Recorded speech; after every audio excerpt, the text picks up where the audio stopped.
রাজ্যে জাতীয় নির্বাচন কমিশনের ফুল বেঞ্চ রয়েছে এবং তাদের বৈঠকের দিকে আমাদের নজর রয়েছে। তার মধ্যেই বড় আপডেট, ভোটে সক্রিয় কেন্দ্রীয় গোয়েন্দারা, কেন্দ্রীয় বাহিনীর গোয়েন্দাদের সক্রিয় হওয়ার নির্দেশ ইলেকশন কমিশনের। কেন্দ্রীয় বাহিনীর বৈঠকে নির্দেশ কমিশনের, বাহিনীর নিজস্ব নেটওয়ার্ক কাজে লাগানোর পরামর্শ। আমাদের সঙ্গে রয়েছেন আমাদের প্রতিনিধি সোমরাজ। সোমরাজের কাছে যাব। সোমরাজ, কেন্দ্রীয় বাহিনীর গোয়েন্দা মানে কেন্দ্রীয় বাহিনী তো অনেকগুলো বাহিনী রয়েছে আমাদের দেশে, কোন কোন বাহিনী এবং কিভাবে এই নেটওয়ার্ককে কাজে লাগানোর পরামর্শ দিচ্ছে ইলেকশন কমিশন?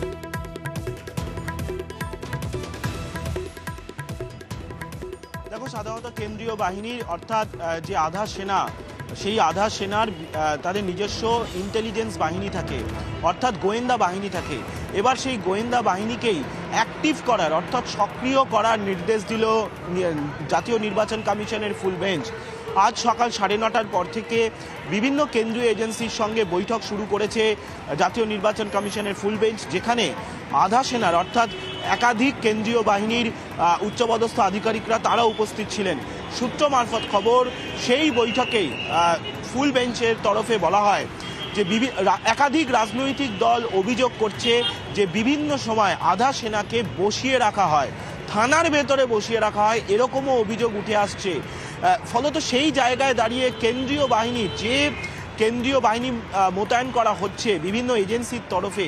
সেই এজেন্সিগুলি তাদের যে নিজস্ব গোয়েন্দা বাহিনী রয়েছে বা গোয়েন্দা নেটওয়ার্ক রয়েছে, সেই নেটওয়ার্কে যে বিষয়টা বলছো, তার মানে কি রাজ্য পুলিশ বা রাজ্য পুলিশের যে ভূমিকা, সেই ভূমিকায় কোথাও ভরসা রাখতে পারছে না নির্বাচন কমিশন? সেই বিষয়টা কি তাহলে সামনে আসছে?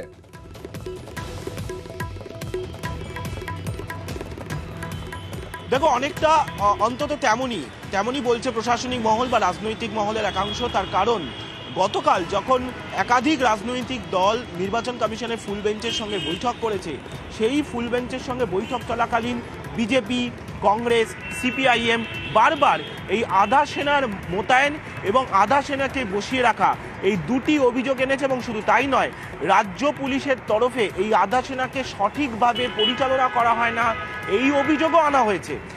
তার প্রেক্ষিতেই মনে করা হচ্ছে এই নির্দেশ কমিশনের ফুল বেঞ্চের মূলত যে সমস্ত কেন্দ্রীয় এজেন্সি রয়েছেন, যারা বাহিনী মোতায়েনের দায়িত্বে রয়েছেন, বিভিন্ন বাহিনী মোতায়েনের দায়িত্বে রয়েছেন, তাদের এই নির্দেশ দেওয়া হয়েছে বলেই আমরা সূত্র মারফত জানতে পারছি। পাশাপাশি তোমাকে আরও একটি গুরুত্বপূর্ণ তথ্য জানিয়ে রাখি, তোমার হয়তো মনে আছে পঞ্চায়েত নির্বাচনে হাইকোর্টের নির্দেশে কেন্দ্রীয় বাহিনী মোতায়েন করা হয়েছিল।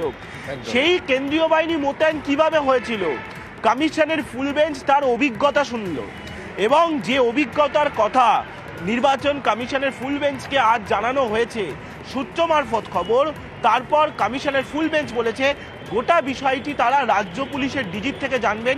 ইতিমধ্যে রাজ্য পুলিশের ডিজি, মুখ্য সচিব, স্বরাষ্ট্র সচিব তারা এসে পৌঁছেছেন। কিছুক্ষণের মধ্যেই বৈঠক শুরু হবে কমিশনের ফুল বেঞ্চের সঙ্গে। মনে করা হচ্ছে এই যে পঞ্চায়েত নির্বাচনে কেন্দ্রীয় বাহিনীর মোতায়েন নিয়ে একাধিক অভিযোগ উঠেছিল, সেই অভিযোগগুলি নিয়েও জানতে চাইবেন, কিন্তু তার আগেই কেন্দ্রীয় বাহিনীর নেটওয়ার্কগুলোকেই অর্থাৎ যা নির্দেশ দেয়া হচ্ছে সোমরাজ, তার মানে এই গোটা বিষয়টা পঞ্চায়েত নির্বাচনের অভিজ্ঞতাকে কাজে লাগিয়ে তার থেকে কিছুটা শিক্ষা নিয়ে নির্বাচন কমিশনের তরফে ইমপ্লিমেন্ট করা হচ্ছে, সেই বিষয়টা কার্যত স্পষ্ট করা হচ্ছে। তোমাকে অনেক ধন্যবাদ।